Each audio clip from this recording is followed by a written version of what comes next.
Assalamualaikum warahmatullahi wabarakatuh. And a very good evening, I bid to everyone. So today we'll be witnessing a debate on the motion as an author of a non-colonial language. This house will only write in one's native language. I invite the honorable first speaker, Sarah Salihan. There are many languages in the world, but somehow we are only able to associate intelligence with colonial languages such as English, Mandarin, Japanese, and French. And I think that this is a sad world.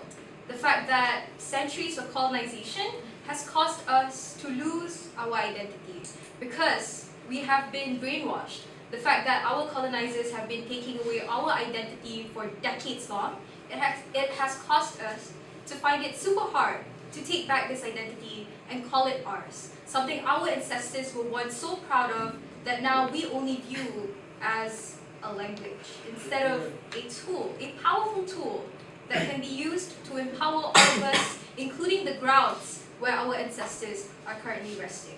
As Prime Minister, I'll do a couple of things for you today. But on the government side, we will be proving two absolute burdens. Number one, how this is beneficial, something Hina will heavily stress on. And secondly, how this builds up a reputation for colonized countries to be on par with other existing countries. And this will be the outcome proven to you by side of government. Alright, so let's understand a couple of things in today's debate. What is language? On this side of government, we would characterize language as a powerful tool, something that connects people together, and it's literally a bridge for you to gain knowledge and for you to have accessibility towards knowledge in the first place, right? But further than that, we think language holds power. And this power, the fact that it may be able to connect people, isn't only through communication, but through our hearts and through our understanding. It provides a common ground for individuals of the same ethnicity who practices the same language to feel as though they are home. Because language is a huge part of culture, and being able to practice it is something that's already providing comfort to a lot of people.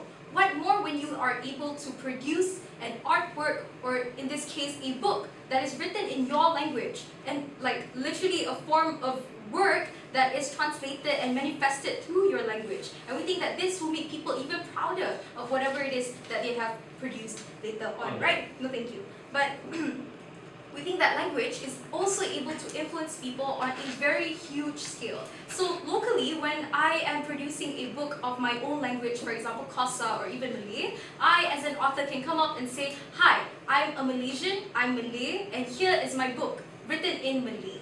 And that in itself provides an impact that can't compare with, just the act of publishing a book in a colonial language, so on and so forth.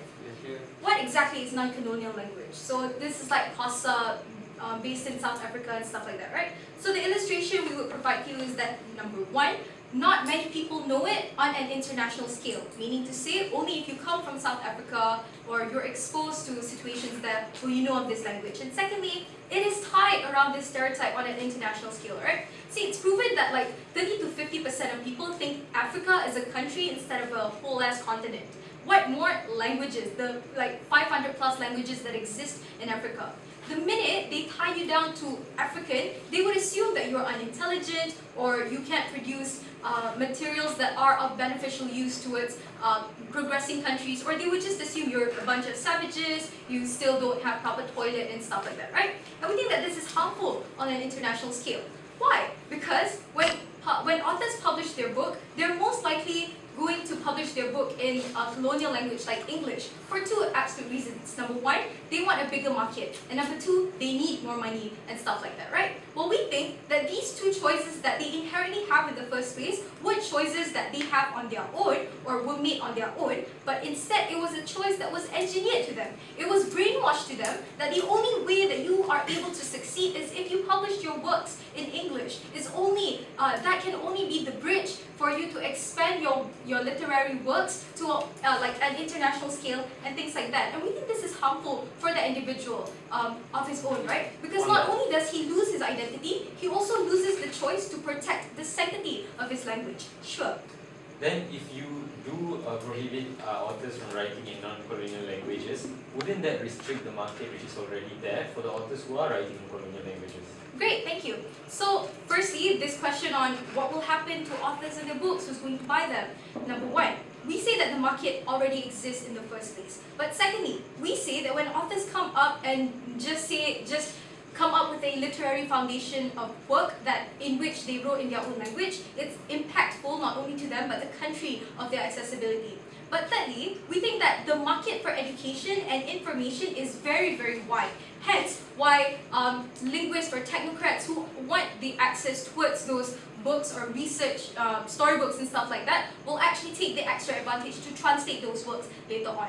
The reason as to why we wouldn't allow authors themselves to write in these languages is because you take away that impact from them. You take away this pride that they will eventually have in publishing a work that is directly tied to empowering their own language and things like that. I hope that answers your POI. But a couple of moral justification, right? Number one, we already, as stated to you before, we reject the premise of choice. Why? Because we think that it is only tied to an engineered choice in which your colonizers have brainwashed you to follow, right? And B, alright, so translate the old circle. Alright, so we think that by providing authors the option to write in an English language and giving them this extra choice will equate to not giving them a choice in the first place. Why? Because as long as the alternative exists, they will continuously opt for the second alternative. There will be no incentive for them to write or publish works in their own language. And understand that there are two instances. Instances where these authors are proud of their own language. When they want to publish a book, however, they were coerced into learning English, translating their work, and later producing it. Harmful. But secondly, when authors themselves want to write in an English language instead of their own language, we think that this is also harmful to them. Because principally speaking, they forget about their identity, they forget about their culture, and they forget the reasons as to who made them the people they are. So principally speaking, we say it is the authors or our own responsibility to keep true to our identity and to pay homage to the people who have brought us up, the language that has raised us, and the people who has caused us to become the person we are today. Because all of this are owed to that culture and especially to that language. Because without that language, we weren't able to grow up or learn the things that we're learning. What more, produce a book? Hence, why we need authors to keep true to their identity by producing works that are only in their native languages in order for us to expand the market and the accessibilities of international community to actually adapt and understand and integrate these non-colonial languages into a language as a whole, instead of being viewed as something that's out of trend or something that's only practiced by savages and not progressive. They will only view it as language from now on. Just a foreign language that they have yet to learn, instead of a language that they must reject because it is tied down to being unintelligent. Thank you. Yeah.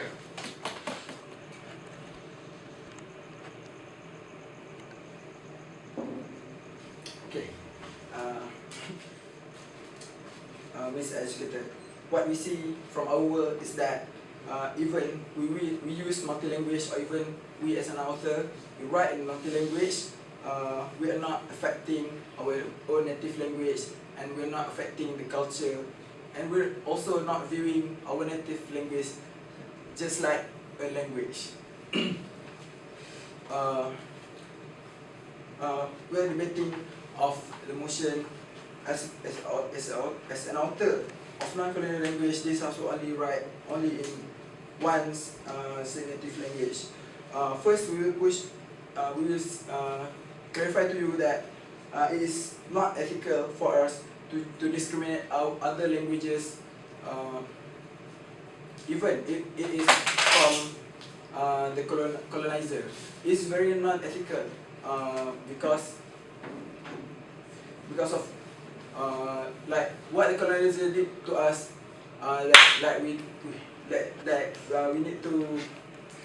We just cannot discriminate other language, just like what they do to us, just like what they discriminate us in the first place.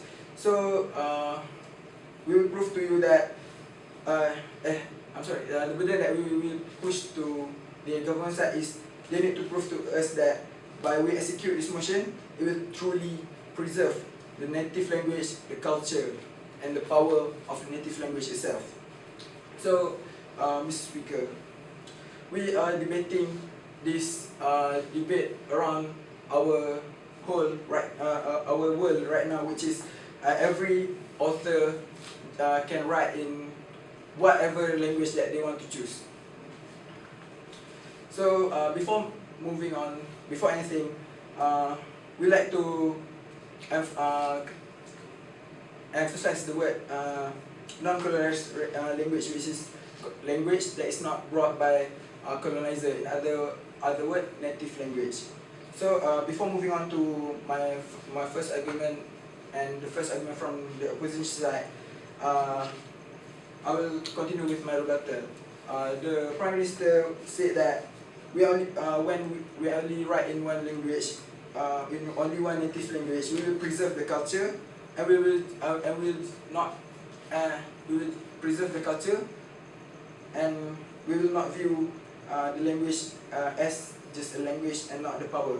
So what we say to that is not true, because by we're letting this author writing in other languages, we can share the power of that language and the power of that language, and we can expand it. We can also expand the culture in our writings, so that people in other country, which is for example America, and that we can also learn about our country with very ease. It's very easy for them to learn about our country, because we are not only restricted to write in only one language, but we can also write in English, which they can easily understand. So by we restricting author to write in only one language, is very unethical for us, because we will actually deprive the expansion of the culture, and as well as we will deprive human rights, which my second speaker will explain more about that. So moving on to my first point. So the first point from the government side is we will curb the expansion of literature. Mr. Speaker, as we know, author is revolving around books. And what is book? Book is literature. And what is literature? Literature is art. So if art is expressive, then how can we deprive art? To clarify the motion, curb the expansion of literature is actually means it make it very hard to go international.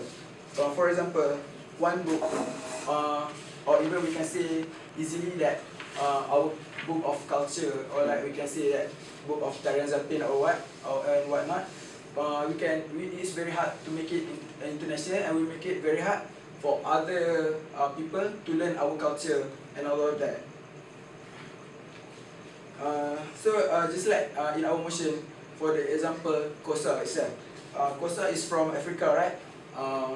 By we depriving the right for the author to choose the language, so how can Kosa itself go internationally? How can everyone around this globe know about Kosa? So is that why we don't want to deprive the author to write in only one language? Is we want them to have audiences from around the globe, and we want them to have market also around the globe.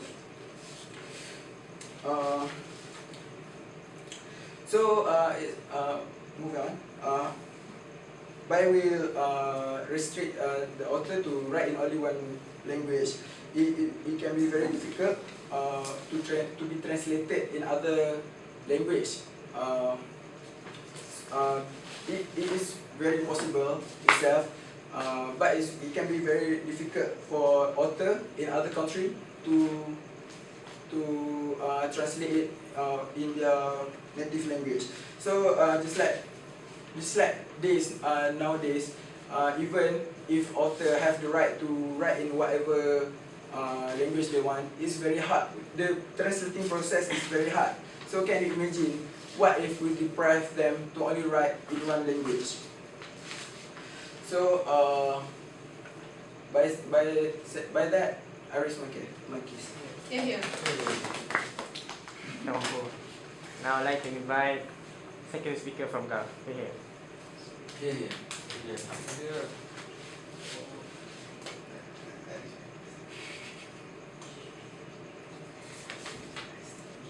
Side of opposition stated about how if these authors have the choice to choose either to write in colonial languages or like non-colonial languages, it doesn't affect their native language. We tell you that this is false because first of all, Sarah has already stated to you that all these choices, the availability of the choice to write in colonial languages such as English and French is something that is engineered to them the moment when their country got colonized years and years and years ago. This shows that these people will have the tendency to choose that language because that language itself is a language of a colonizer. And what tells you about colonizer is that they have power in this world we live in. And we tell you that it will only get worse if we don't push them into choosing to only write in their own native language. Let's move on to more of my responses, right? He also stated about how we shouldn't discriminate other languages even if it is the language of a colonizer. We tell you that this is actually has been long overdue.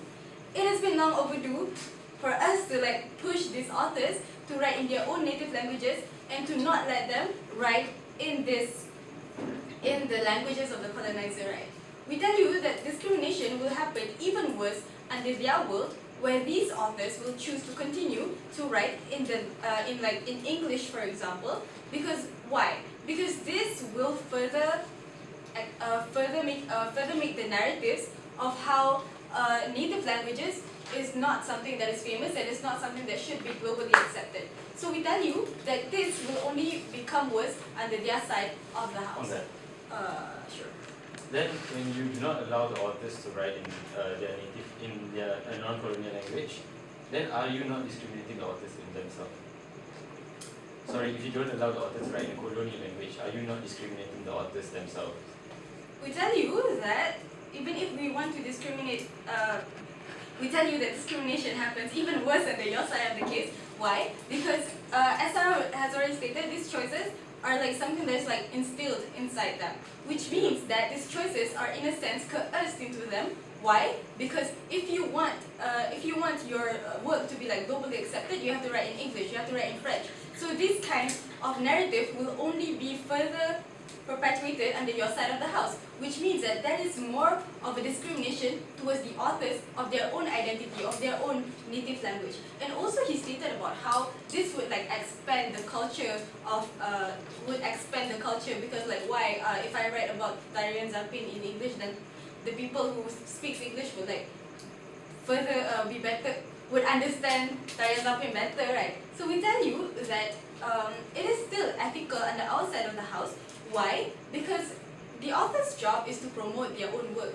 The author's job is to like increase the quality of their work to the point that it will be known globally. And we tell you that it is better under our side of the case because these authors will like go all out in promoting their work to the point that people will take interest in their work and they will have translators to translate their work into other languages.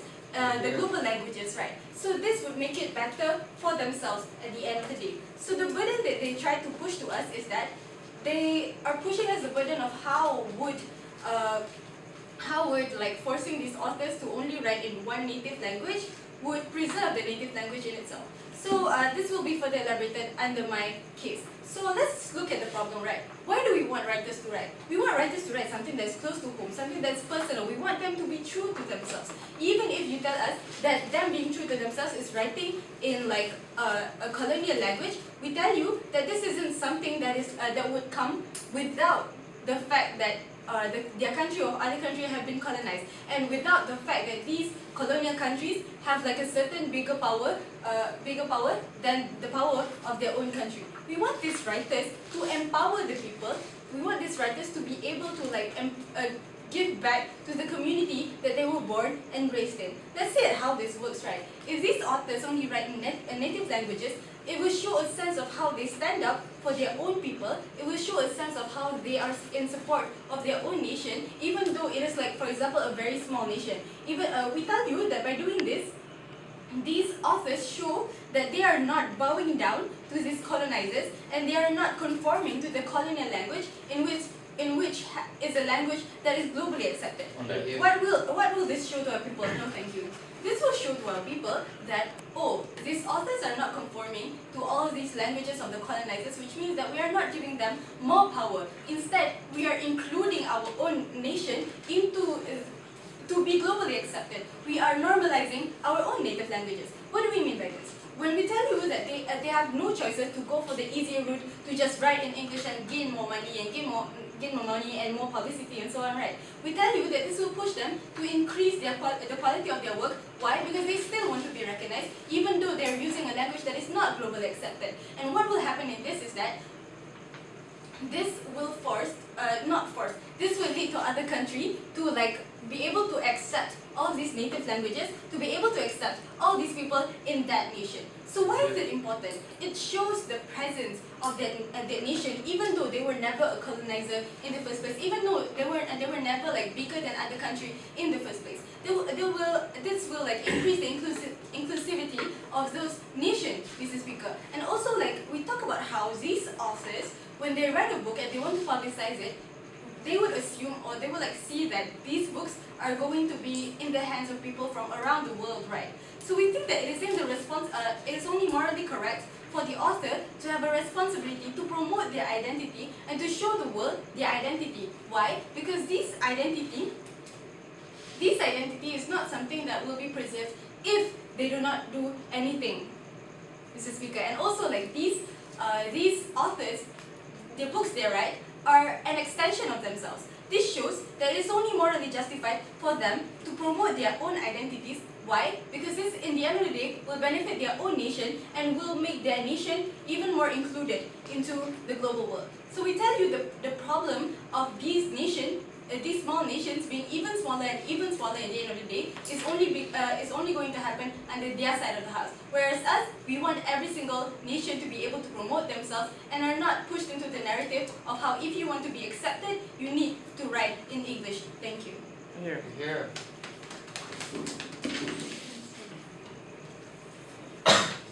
Mr. Speaker, this debate has been tarnished by claims from Sarah and Kina, and I assume by Harith after this, whereby they tell you that only when you speak a colonial language will you be considered smart, and only when you speak a native language you can stand up to the colonizers. We say that they are still stuck in the colonial supremacy mindset, and we think that this is extremely dangerous. Let's get down to what this debate is really about. Does this House have the right to limit and to restrict authors from writing in whatever language that he or she wants to? Now, there are a few claims that have been made by the government team. Firstly, by Sarah. Firstly, she stated that language is something to connect other people. And she stated that it's artwork. Therefore, the author should express himself in his native language. First of all, yes, we do agree that language is to connect other people. Therefore, if it is to connect other people, why must you restrict it to one language and one language only, whereby he can only write in that single language? If you have already conceded that it is just a language, a method to connect other people, why is it that you are putting limitations on authors, on artists, to write in whatever language, to express himself in whatever language and whatever means which he wants to express himself? Now, the Deputy Prime Minister Kina, on the other hand, stated that, rebutted our first speaker, saying that when you don't write in, she stated that when you don't write in a native language, that in a sense that native language will be attenuated and people start to forget that native language. First of all, let us look at status quo to understand this situation. Because the world which we are painting in is exactly the world which is in status quo right now. Are people forgetting to speak Malay? Are the people in South Africa suddenly not remembering to speak Xhosa because the British once colonized them? Now, to say that it is going to attenuate the native language is something which is a utopia which they are living in. Suddenly, because an author writes in English, everyone forgets to speak Malay. Now, obviously, there will be other people who will write it, who will continue. There will be other authors who will continue to write in Malay, even though you give him the option to write in a colonial language. Therefore, why must you limit them and restrict them to only writing in this native language? We say let the freedom of choice be there. We say let the authors choose how they want to write in. Obviously, the native language will not be attenuated because probability is that another author will write in their native language. Not everyone is going to write in the colonial language. Now, okay. She also stated that authors will go all out to make their their art and their books to be famous in a sense. Because now they are writing in a native language which other people cannot understand, so they will go all out to make their book famous. First of all, why are they making their lives harder? Just don't prohibit authors from writing in whatever language they want to. When you don't prohibit authors from writing whatever language they want to, they don't have to go through all of this hard work.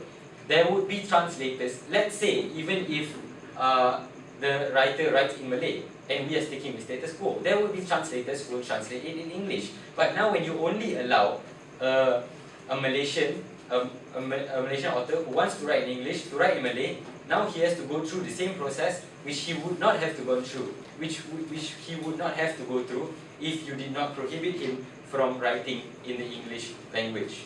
Now, to our points. Firstly, when you prohibit an author to write in a colonial language and to only write in his native language, you are restricting a basic human right. Every human is born with two basic human rights: freedom of choice and freedom of expression. On the government side, they are trying to limit the authors of the freedom of choice to choose whatever language which they would like to write in. Not only are they limiting the freedom of choice, they are also limiting the freedom of expression. So are you going to implement this law in also countries which allow for absolute freedom of expression? Are you going to implement this law in the United States, where the First Amendment allows for no man to be restricted of the way in which he expresses himself? Therefore, we state that even though they argue that writing in a colonial language is unethical because the colonizers were the ones who brought it here. Yes, the colonizers were the ones who brought it here. But now you are also discriminating against the authors, who you are not allowing the freedom of choice. What if I am an author who is also a Malaysian? Yes, Malay is my native language, but I can express myself better. I can touch people better when I write in English. Are you going to restrict that from me? Are you going to restrict me being the best author of the year and winning an award and showing my wife that trophy? Now, another thing which we have to pay attention to is the motion in itself, which it says author. What do authors produce? They produce literature. And what is literature? Literature is art. Now, they are trying to put a restriction on art. How are you supposed to put a restriction on art? Art is something which is supposed to flow freely. It is something in which a human being expresses himself without any restriction. Therefore, for them to put a restriction on art shows that it is no longer art. It is just something which they are trying to do to stand up to the colonizers. We argue that you don't need to stick to your native language to stand up to the colonizers. When you go to the UN summit, that's where you stand up to the colonizers. That's where you stand up for your country. When you are faced with a tough decision, when an ex-colonizing country is trying to cripple your hand and tie your country down, that's where you stand up to the colonizers, not by restricting yourself by not speaking their language. I see that the government team has no questions to ask. Perhaps they should sit on our side. Yeah. So I thank Deputy Leader of Opposition. Now I'd like to invite the speaker to whip himself. On side opposition today, they talk a lot about how literature is art, on how books and language is art, and we're on side government how we're restricting and all that. But I don't think that side opposition notices that how this choice that they speak of is not theirs to begin with. And then this choice, as we've proven throughout both speakers and again, has been inflicted on them. This preconceived notion that they have this choice is in itself wrong and invalid. There are a few problems that what we on side government have with side opposition today. today. Number 1 being cultural preservation, number 2 practicality, number 3 connectivity, number 4 culture, and number 5 human rights. I will begin my speech with tackling these clashes and these problems with number 1 culture and preservation. On side opposition, they claim through their first and second speaker that the only way to preserve and connect and relieve your culture and expand it is through letting people understand through a more understandable languages, which is commonly colonial languages.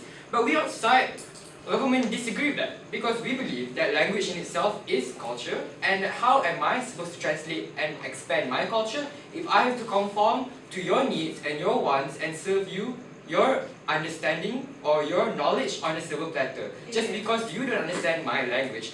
On side government, we believe that culture in itself can be explained through our words, and there's no better way to explain our culture, our identity, and our people, our history to our belief. No, thank you, I just started. Moving on, practicality. Side government, side opposition, talks a lot about how it's more practical and easier for people to understand our writing and our words in a more understandable language as compared to writing in a colonial language, in a native language like Kosa. And they say that it's difficult to be translated and it's very hard for people to learn that language. Well, that's not the problem of the author. The main job of an author is to translate and emphasize their words into the language that they understand. If that language in itself is their native language, why should we conform to the idea that the only way for you to be successful, no thank you, that the only way for you to be successful as an author is for you to write in a language that everybody else understands. On side government, we are empowering people, we are expanding our practicality. We're not focusing on practicality, but we're focusing on ourselves, our culture, and our empowerment. Because in our side, we believe that the main purpose of an author is to write what they feel is what they need to expand to the people. The books themselves are an extension of the author. And why conform to making it easier for other people when in itself it's easier for you to explain yourself in your own words? Yes, Ikram. Now, you're saying that the author should write in whatever language which they find comfortable to write in. So what if the language is a colonial language? How are they supposed to express themselves then? Okay, you want to say that it's easier for some people to write in their colonial languages, yes. But you have to understand that notion exists because these colonial languages have been given the power all this while. There's a generation of writers and authors who are forced and are succumbed to learning these colonial languages because they are taught that these are the languages that only then they can properly explain themselves. Whereas in reality, there's nobody addressing the notion that your native language can be the language that you feel comfortable in. So we need to teach the generation only by taking the hard line in that they should only be forced to write, they should only be encouraged to write in their own native language so that they themselves can be comfortable in their own language and not in the language of a colonizer. Moving on towards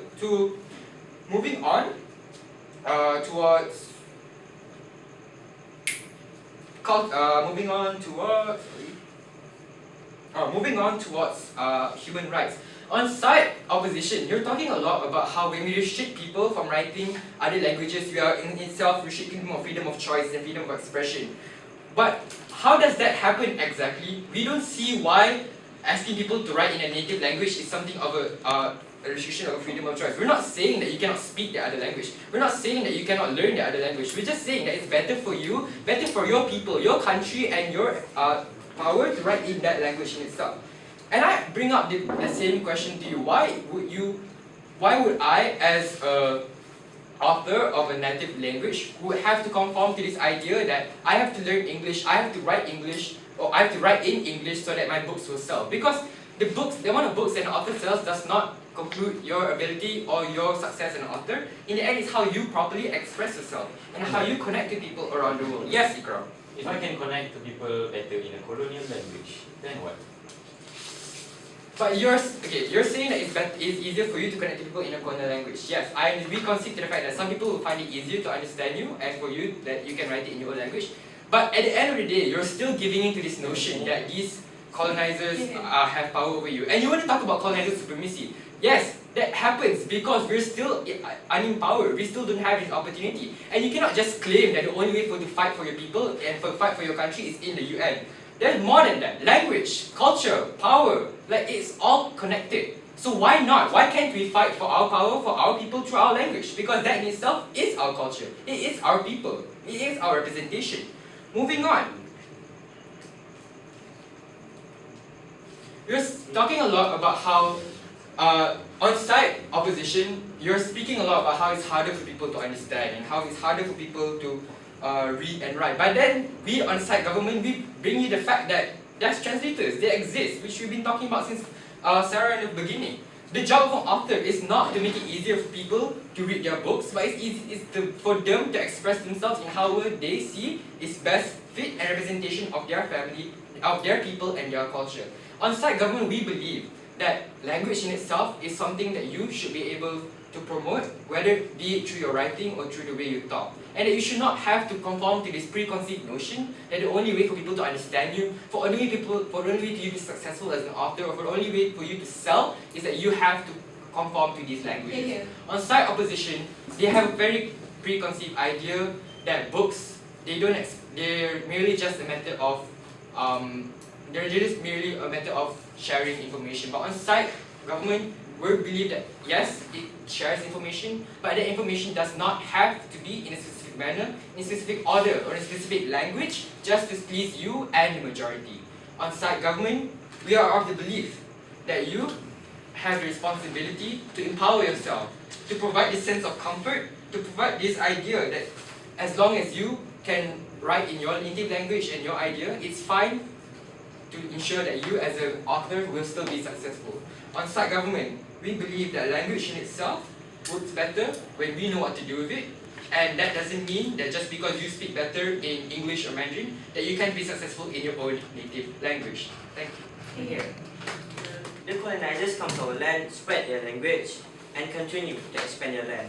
Amazingly, it has become a main thing for us since it is actually a benefit for us to communicate to other worlds. So first, my first word is rebuttals.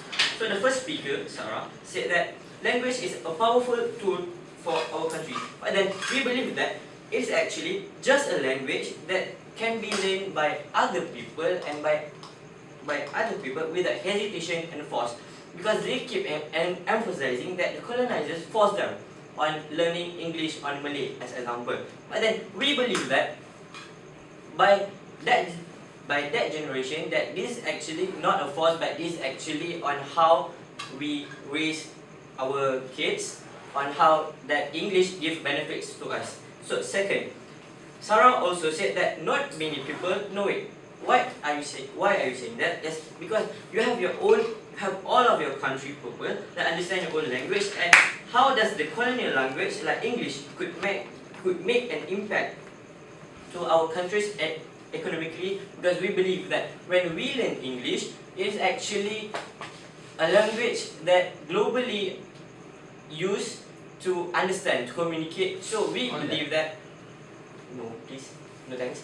So we believe that it is actually a way for us and a benefit for countries, for them to pursue and their careers and grow economically.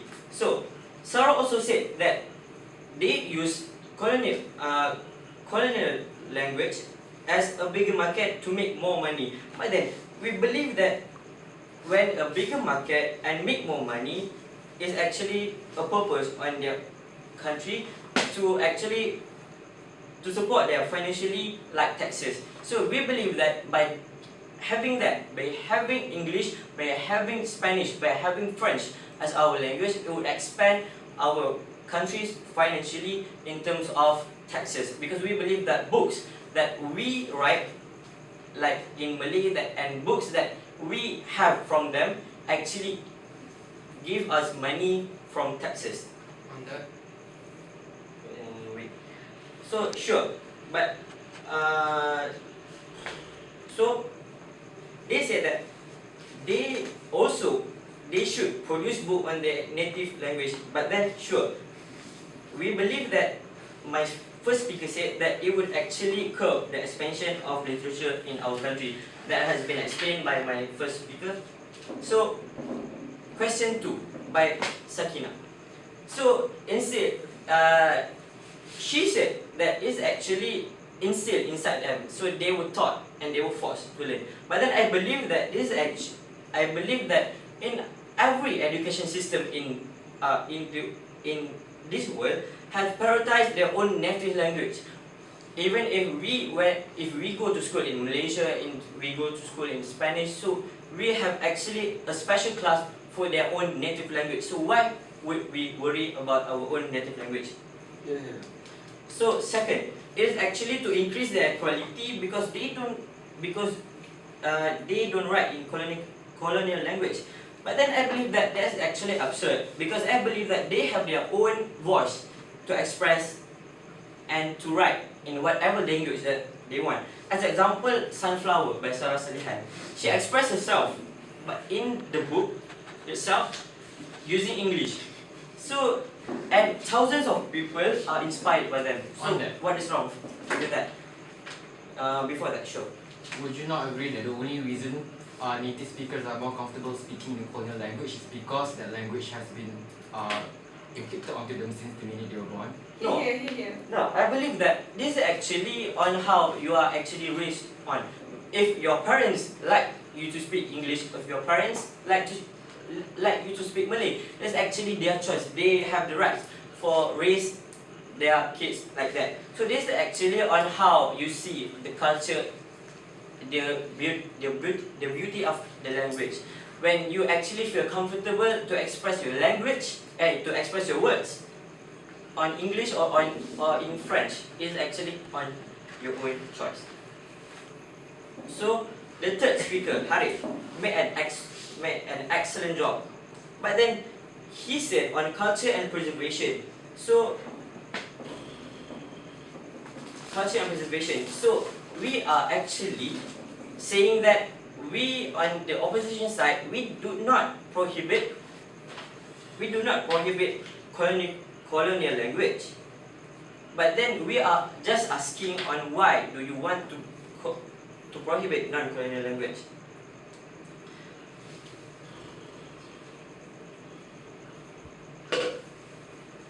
So, like Haris also said that this is not a discrimination. But then, even if you can write in colonial language, it is actually a discrimination to our rights in expression. This because we believe that, yeah, you have your own voice to express in whatever language you want. You have the voice to express in actually your move, or you can just this not actually inspired by your voice or your written notes, but that is actually rights on how you express things. So the government gives the ideas that they want to prohibit the non-colonial language, but then us in the opposition side we just want to ask why they want to do that, but then they fail to prove to us on how they want to improve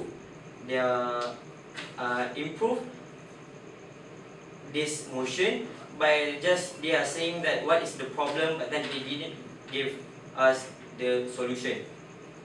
So why do we win onto this debate? In our world, we believe that humans have the right to choose on whatever they do. Therefore, in their world, they just emphasize on how native language would affect the society. We believe that language is an art. We believe that it's actually on how you express. Yeah, we all believe that. So this actually, it should be spread to the whole world and not categorizing it by actually it is actually a colonization language or not. So by that we will by that I raise my case. Yeah.